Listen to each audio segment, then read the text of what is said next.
But it was amazing how when we got there, I didn't have a clue.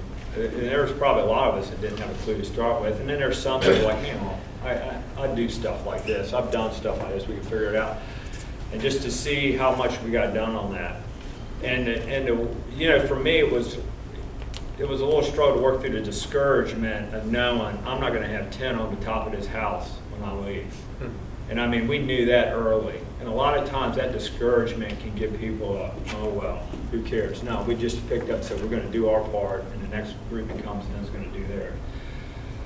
Then Sunday, and every night, Pastor Hayes, that church is unbelievable. It's a church, and this is one of the things that I just find amazing. It's a church that brings groups of missionaries in every week.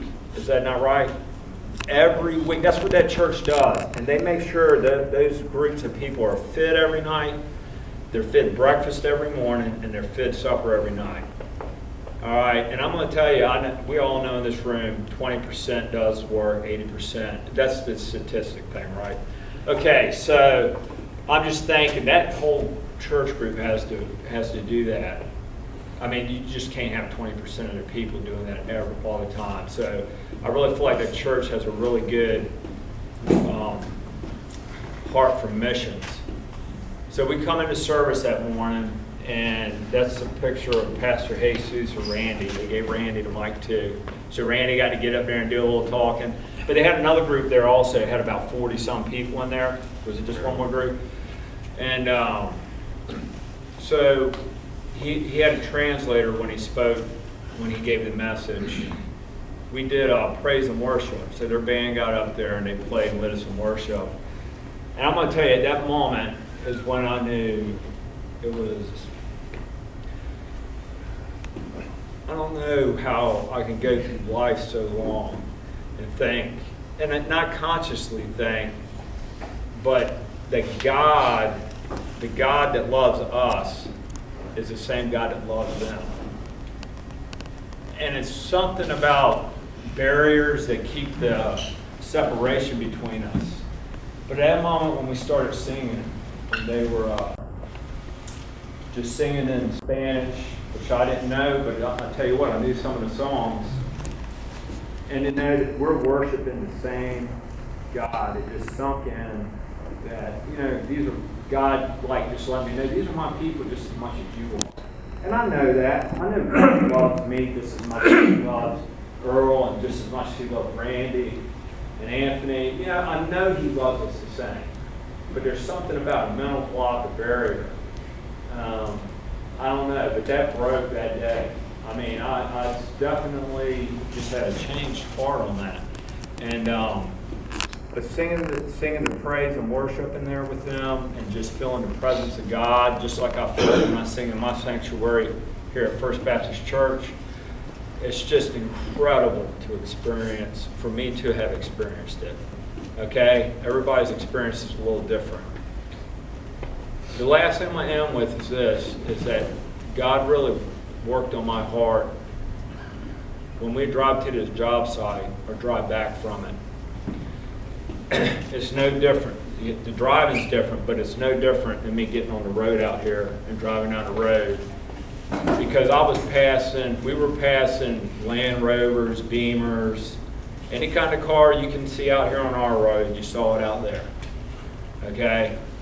And I'm sitting there thinking, you know what? These people don't have roofs on their house. And they're going by. So there's some people that are doing fine. Like I would say we do a lot of times. You go to work, you got a good job, you can go home, you got a nice house, yard, you can take care of things. But there's a need in this area. I think Kelly does some work with it. I've heard him mention some things already. But, I mean, there is a need right here. And it just, God really broke my heart over that. It's like, you know, I ride around in my perfect world over here, and there's people right in the next neighborhood. And I know our church pushes for our neighborhood. That's what we're trying to reach. But there might be somebody that needs that in our neighborhood. And God just somewhat placed on my heart that day, you know, Joy, what are you doing? What are you doing back home? when I went on this trip, I didn't know, I really didn't, and Randy can tell you that I said, I don't know, my kids, I've sent them to quite a few trips and they're done, so now it's my turn. I'm gonna learn a lot about what Joey's gonna do on a mission trip, is what I said. And I said, I don't know where this is gonna go. And, but I think that the bond that we built with each other, and definitely, I'm sorry I got off of worship, but I just figured I'd say my part. But the worship service was just incredible. And you know, God really opened my eyes to some things that I couldn't see until I got over there. When you come into that airport, there's a lot of blue tarps, all right? But like I said, there's a mission for it.